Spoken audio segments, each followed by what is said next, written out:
1 February 2025 रोजी सादर केलेल्या अर्थसंकल्पात केंद्र शासनाने आयकरामध्ये मोठी सूट देऊन मध्यमवर्गीयांना दिलासा दिला आहे। केंद्रीय अर्थसंकल्पातील तरतुदीमुळे राज्याच्या अनेक महत्त्वाकांक्षी योजनांना नक्कीच बळ मिळणार आहे। राज्यातील विविध पायाभूत सुविधा प्रकल्प, रेल्वे आणि कल्याणकारी योजनांच्यासाठी केंद्र शासनाने केलेल्या भरीव तरतुदीकरता मी राज्याच्या जनतेच्या वतीने भारताचे लोकप्रिय पंतप्रधान माननीय श्री नरेंद्र मोदी महोदयांचे मनपूर्वक आभार मानतो। यापुढील कालावधीतही असेच भरभक्कम पाठबळ केंद्र शासनाचे राज्याला लाभेल याची खात्री मी बाळगतो। लाडक्या बहिणी मिळाल्या धन्य झालो, कोटी 12 प्रियजनांना मान्य झालो, विकासाची केली कामे म्हणून आम्ही पुन्हा आलो। अध्यक्ष महोदय, मी आपल्या अनुमतीने सन 2025-26 या वर्षाचा राज्याचा अर्थसंकल्प सभागृहाला सादर करतो। सन 2047 पर्यंत भारत हे विकसित राष्ट्र व्हावे असा माननीय पंतप्रधान श्री नरेंद्र मोदी साहेबांचा संकल्प आहे। हा संकल्प सिद्धीस नेण्यासाठी महाराष्ट्र अव्वल दर्जाची कामगिरी करेल यात मला तिळमात्र शंका नाही। या सरकारच्या स्थापनेच्या वेळीस महाराष्ट्र आता थांबणार नाही असा संकल्प मुख्यमंत्री महोदयांनी केला आहे। विकसित भारत, विकसित महाराष्ट्र हे सूत्र प्रत्यक्षात आणण्यासाठी विकास चक्राला गती देणे आवश्यक आहे। हे लक्षात घेऊन राज्याचा शाश्वत व सर्वसमावेशक विकासाची रूपरेषा तयार करण्याचे काम हाती घेण्यात आले आहे।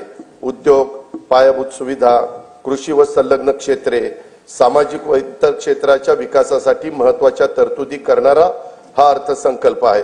महाराष्ट्र आता थांबणार नाही, विकास आता लांबणार नाही। सुविकसित पायाभूत सुविधा, मुबलक नैसर्गिक संसाधने आणि कुशल मनुष्यबळामुळे महाराष्ट्र हे नवीन उद्योग स्थापित करण्यासाठी आदर्श राज्य आहे। उद्योग क्षेत्रातील देशांतर्गत व परदेशी थेट गुंतवणुकीसाठी शासन सतत प्रयत्नशील असल्याने राज्यात मोठ्या प्रमाणावर गुंतवणूक होत आहे। अर्थव्यवस्थेच्या विकास चक्राला चालना देण्यासाठी खासगी तसेच शासकीय गुंतवणूक, नागरिकांचा उपभोग खर्च आणि निर्यात या 4 प्रमुख घटकांच्या मध्ये वृद्धी होणं आवश्यक आहे। शासनाने पायाभूत सुविधांवर केलेल्या गुंतवणुकीमुळे तसेच उद्योगांना दिलेल्या विविध प्रोत्साहनामुळे मोठ्या प्रमाणावर थेट देशी व परदेशी गुंतवणूक आकर्षित होत आहे। खासगी गुंतवणुकीचे उत्पादनात मोठ्या प्रमाणावर वाढ होत आहे। रोजगारात वाढ होऊन उत्पन्नात वृद्धी होत आहे। या व्यतिरिक्त शासनाच्या विविध योजनांचा लाभ लाभार्थींच्या बँक खात्यात थेट जमा करण्यात येत असल्याने क्रय शक्ती वाढली आहे। त्याचा परिणाम बाजारात वस्तू व सेवांच्या मागणीत वाढ होण्यात झालेला आहे। परिणामी गुंतवणूक, रोजगार निर्मिती, वाढीव उत्पन्न, मागणी, गुंतवणूक असे विकास चक्र फिरते आहे। औद्योगिक विकासात राज्य सदैव अग्रेसर असून थेट विदेशी गुंतवणुकीच्या बाबतीतही देशात अव्वल आहे।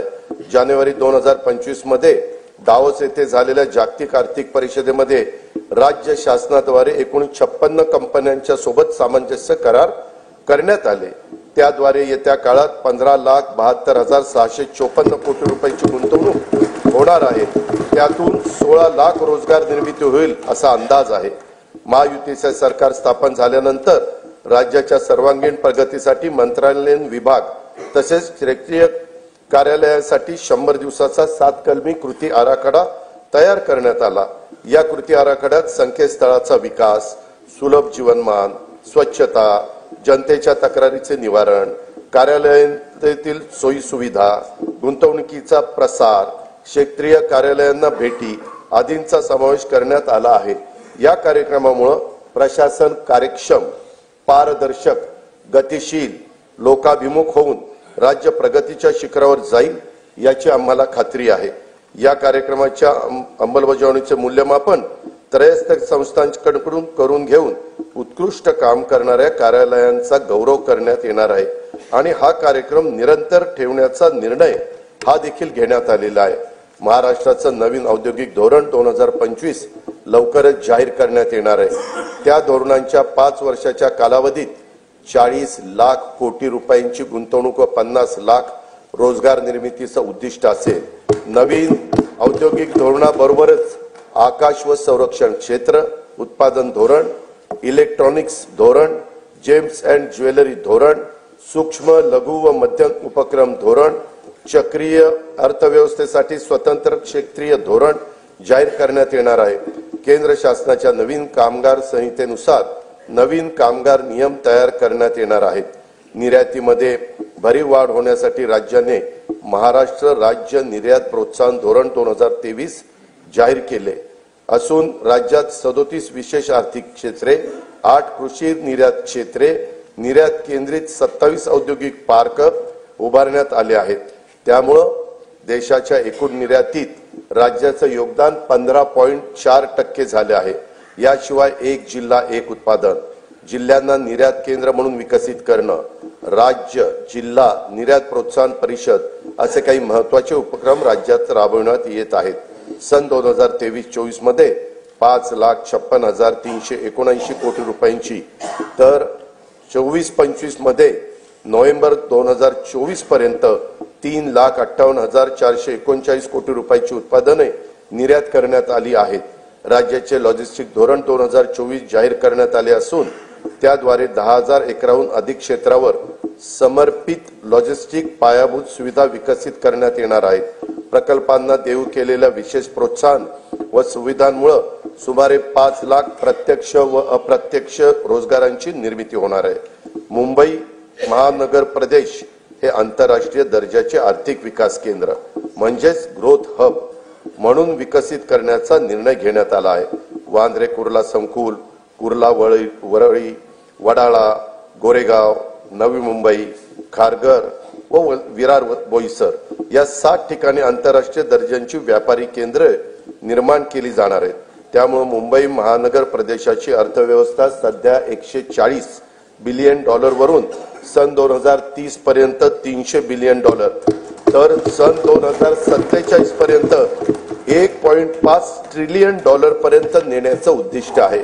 एकेकाळी नक्षलग्रस्त म्हणून ओळखला जाणारा गडचिरोली जिल्हा आता स्टील हब म्हणून उदयास येत आहे। दावोस येथे झालेल्या जागतिक आर्थिक परिषदेमध्ये गडचिरोली जिल्ह्याकरता 21,830 कोटी रुपयांची गुंतवणुकीचे सामंजस्य करार करण्यात आले। त्यातून 7,500 रोजगार निर्मिती होणे अपेक्षित आहे। गडचिरोली जिल्ह्यातील दळणवळणासाठी खनिकर्म महामार्गाचे जाळी विकसित केले जात आहे। त्याकरता पहिल्या टप्प्यात सुमारे 500 कोटी रुपये किमतीची कामे हाती घेण्यात येणार आहेत। समतोल प्रादेशिक विकासाला प्रोत्साहन देण्यासाठी सामूहिक प्रोत्साहन योजना राबवण्यात येत आहे। यासाठी या योजनेअंतर्गत सन 2025-26 मध्ये 6,400 कोटी रुपये प्रोत्साहन अनुदान प्रस्तावित आहे। महावितरण कंपनीने येत्या 5 वर्षासाठी विजेचा दर निश्चित करण्याचा प्रस्ताव महाराष्ट्र विद्युत नियामक आयोगाकडे सादर केला आहे। ऊर्जा क्षेत्रातील नियोजन व कमी दराच्या हरित ऊर्जेच्या खरेदीमुळे येत्या 5 वर्षात वीज खरेदी खर्चामध्ये 1,13,000 कोटी रुपयांची बचत होईल असा अंदाज आहे। यामुळे राज्यातील औद्योगिक वीज दर इतर राज्यांच्या तुलनेने कमी होतील। बेंगळुरू मुंबई इंडस्ट्रियल कॉरिडॉर साठी भूसंपादनाची कारवाई सुरू असून या प्रकल्पामुळे राज्यातील अवर्षण प्रवण भागात उद्योगाची स्थापना होऊन रोजगार निर्मितीला चालना मिळेल। राज्याला तांत्रिक वस्त्रोद्योगाचं जागतिक केंद्र म्हणून विकसित करण्याकरता महाराष्ट्र टेक्निकल टेक्सटाईल मिशन ची स्थापना करण्यात येणार आहे। विदर्भातील कापूस उत्पादन शेतकऱ्यांना उत्पन्नात वाढ होण्यासाठी याचा उपयोग होईल।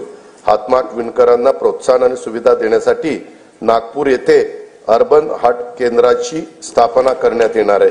गुंतवणूकदार आणि उद्योजकांना राज्यात व्यवसायासाठी अधिक पूरक परिसंस्था विकसित करण्याच्या उद्देशाने जुलै 2023 मध्ये महाराष्ट्र उद्योग व्यापार व गुंतवणूक सुविधा कायदा लागू करण्यात आला आहे।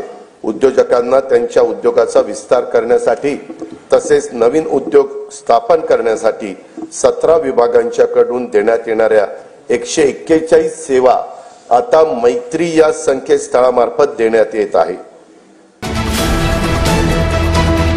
VPL YouTube चॅनलला लाईक करा, सबस्क्राइब करा आणि बेल आयकॉनवर क्लिक करायला विसरू नका।